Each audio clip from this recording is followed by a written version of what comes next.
You know, John, the Edison Award and the work that we do at the Edison Awards evolves from Thomas Alva Edison, and one of his comments, and I don't want to get it wrong, so I'm going to read it verbatim. It says, "I have not failed.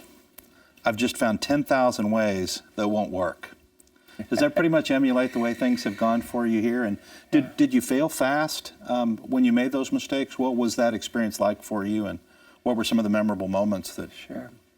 I think part of it starts with the whole philosophy. If you're trying to do something that others have not done, by definition, the odds are you're going to have setbacks along the way, and you won't always be successful even in the end goal. But most of the time at Cisco, we have been very successful in the end goal, although sometimes we stumbled along the way. Staying with a common theme, you're a product of your setbacks, not your successes. And I like the comment because I'd never heard that quote that way before, because most of the things that we failed on or missed, if I had it to do over, I thought there would be a better way to do it to achieve the end goal. Yeah. So whether it's as basic as our acquisition strategy, where we've acquired over 180 companies, most of the world in high tech believe we do this better than any other company in high tech. We say going in that 1 out of 3 will fail, and unfortunately that's pretty accurate. Yeah. But it's an industry where 90% of them fail. If you say, did you gain market share? Did you keep the top engineers? Did you bring together the company and keep your customers satisfied? Was it a win for your customers and your shareholders in the process? The willingness to do it differently than others, to develop a set of golden rules or guidelines that we stay very close to in terms of what makes them successful or not. And then when you do fail, have the courage to say, all right, now this is one I can adjust and go forward. And for example, we started on digitization of countries 8 years ago before people even could say it, with the Internet of Things. And we had setbacks along the way. But yet today, we're the leader where we are literally in these countries partnering with the leadership of a country like France at President Hollande's level, at Prime Minister Valls' level, at Secretary of Defense LLonguet's level, at the economy at Macrones' level.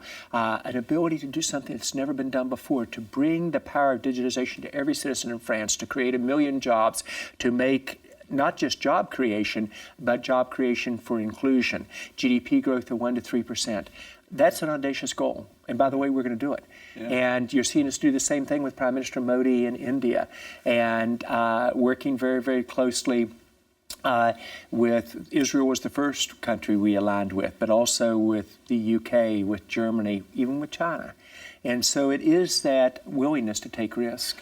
Going back to the acquisition part, out of all the acquisitions we've done 180, of which a third have failed. Probably the most visible one that failed was a product called Flip, which is a really cool camcorder. And we fell in love with the device rather than the video capability and put it in the cloud and to share it. And where we missed our window was we should have taken that capability and put it on every smartphone in the world. Instead, Steve Jobs at Apple, brilliant move. He held up our Flip. He said, "This is an amazing product." He said, "We're going to give it to you for free." Yeah, we'll make it better. And we were then in a position where it was a device versus devices decision as opposed to a cloud architecture shared video. So we closed it. So John, we've been successful. We had the courage to change.